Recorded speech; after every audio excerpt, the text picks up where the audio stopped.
महाशिवरात्रि की व्रत कथा।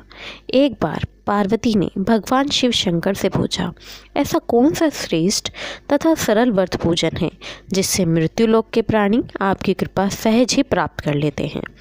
उत्तर में शिवजी जी ने पार्वती को शिवरात्रि के व्रत का विधान बताकर ये कथा सुनाई। एक गांव में एक शिकारी रहता था। पशुओं की हत्या करके वह अपने कुटुंब को पालता था। वह एक साहूकार का ऋणी था, लेकिन उसका ऋण समय पर ना चुका सका। क्रोधवश साहूकार ने शिकारी को शिव मठ में बंदी बना लिया और संयोग से उस दिन शिवरात्रि थी। शिकारी ध्यानमग्न होकर शिव संबंधी धार्मिक बातें सुनता रहा।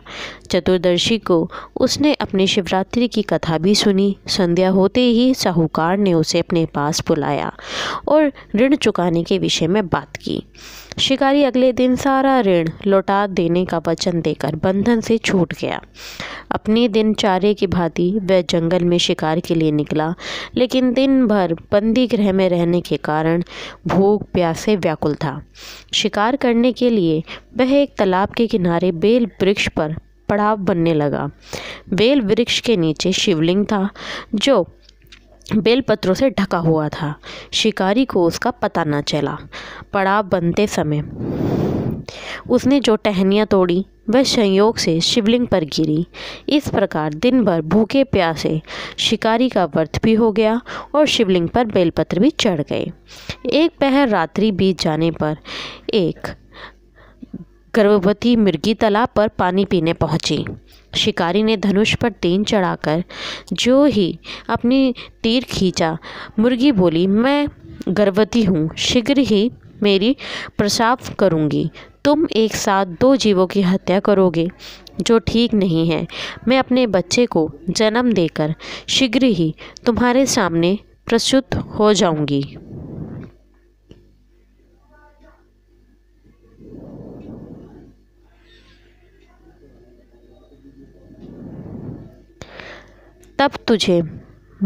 तब तुम मुझे मार लेना। शिकारी ने अपनी तीर ढीली कर दी और मुर्गी झाड़ियों में लुप्त हो गई। कुछ देर ही बाद एक मुर्गी उधर से निकली। शिकारी की प्रशंसा का ठिकाना न रहा। समीप आने पर उसने धनुष पर बाण चढ़ाया। तब उसे देखा मुर्गी ने वृणात्मक पूर्वक निवेदन किया है, हे पार्थी, मैं थोड़ी देर पहले ही ऋतु से निर्वित हुई हूँ, कामतुर विरहिणी हूँ, अपने प्रिय की खोज में भटक रही हूँ। मैं अपने पति से मिलकर शीघ्र ही तुम्हारे पास आ जाऊँगी। शिकारी ने उसे भी जाने दिया। 2 बार शिकार को खोकर उसका माथा ठनक गया। वह चिंता में पड़ गया।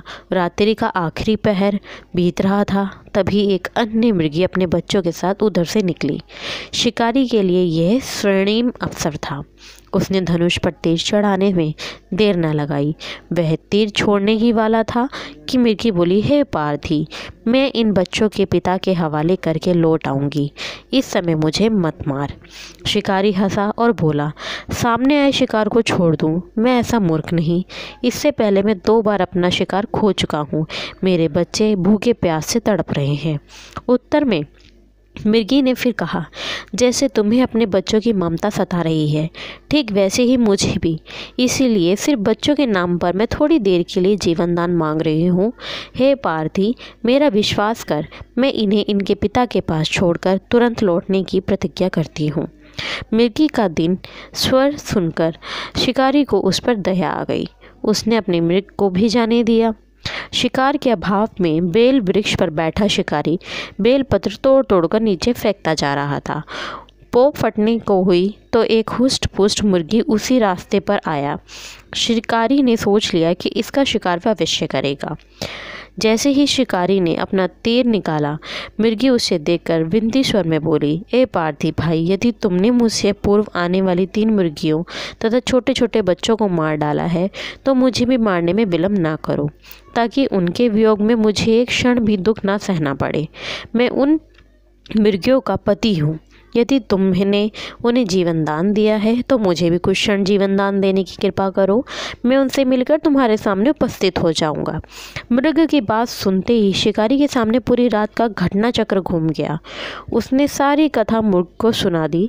तब मुर्ग ने कहा, मेरी 3 पत्नियां जिस प्रकार प्रतिज्ञाबद्ध होकर गई हैं, मेरी मृत्यु से अपने धर्म का पालन नहीं कर पाईं। अंततः जैसे तुमने उन्हें विश्वास पात्र मानकर छोड़ा है, वैसे ही मुझे भी जाने दो। मैं उन सबके साथ तुम्हारे सामने शीघ्र ही उपस्थित होता हूँ। उपवास, रात्रि जागरण तथा शिवलिंग पर बेलपत्र चढ़ाने से शिकारी का हिंसक हृदय निर्मल हो गया। उसने भागवत शक्ति का वास हो गया। धनुष तथा बाण उसके हाथ से सहज ही छूट गए। भगवान शिव की अनुकंपा से उसका हिंसक हृदय करुणामयी भावों से भर गया। वह अपने अतीत के कर्मों को याद करके पश्चाताप की ज्वाला में जलने लगा। थोड़ी ही देर बाद मृग सहपरिवार शिकारी के समक्ष उपस्थित हो गया ताकि वह उनका शिकार कर सके, किंतु जंगली पशुओं की ऐसी सत्यता आई कि सात्विकता एवं सामूहिक प्रेम भावना को देखकर शिकारी को बड़ी ग्लानि हुई। उसके नेत्रों से आंसू निकलने लगे।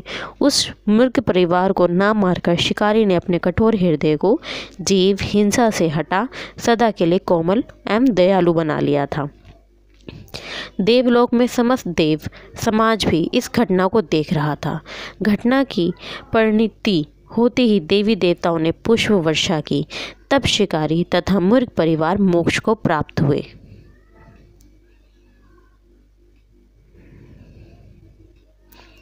महाशिवरात्रि की पूजा विधि। महाशिवरात्रि के दिन शिव भक्त उपवास रखते हैं और घर पर महादेव की विशेष पूजा अर्चना करते हैं। कई जगह इस दिन जागरण का भी आयोजन किया जाता है। यहाँ आप जानेंगे महाशिवरात्रि की पूजा का शुभ मुहूर्त और पूजा विधि विस्तार से। सनातन धर्म में महाशिवरात्रि के पर्व अधिक महत्व है। पंचांग के अनुसार फागुन महीने के कृष्ण पक्ष की चतुर्थी तिथि की शुरुआत 8 मार्च 2024 को रात्रि 9:57 से होगी और इसके अगले दिन यानी 9 मार्च 2024 को शाम 6:17 पर तिथि का समापन होगा। ऐसे में महाशिवरात्रि का व्रत 8 मार्च को किया जाएगा। महाशिवरात्रि के दिन ब्रह्म मुहूर्त में उठें। दिन की शुरुआत ईश्वर के ध्यान से करें। इसके बाद स्नान कर साफ सफ़ेद वस्त्र धारण करें। इस दिन काले रंग के कपड़े पहनने से बचें। आप सूर्य देव को जल अर्पित करें। इसके बाद भगवान शिव और माता पार्वती की प्रतिमा स्थापित करें। अब शिवलिंग का जल, दूध और गंगा जल से अभिषेक करें। शिवलिंग पर फूल, बेलपत्र और बेर आदि चीज़ अर्पित करें। घी का दीपक जलाएं और आरती करें। साथ ही शिव चालीसा का पाठ करें। भगवान शिव को विशेष चीज़ों का भोग लगाएं और लोगों में प्रसाद बांटें। अब शिवलिंग का जल, दूध और गंगा साथ ही शिवलिंग पर दूध जल चढ़ाने के बाद पूजा के समय निरंतर ओम नमः शिवाय का जाप करते रहें।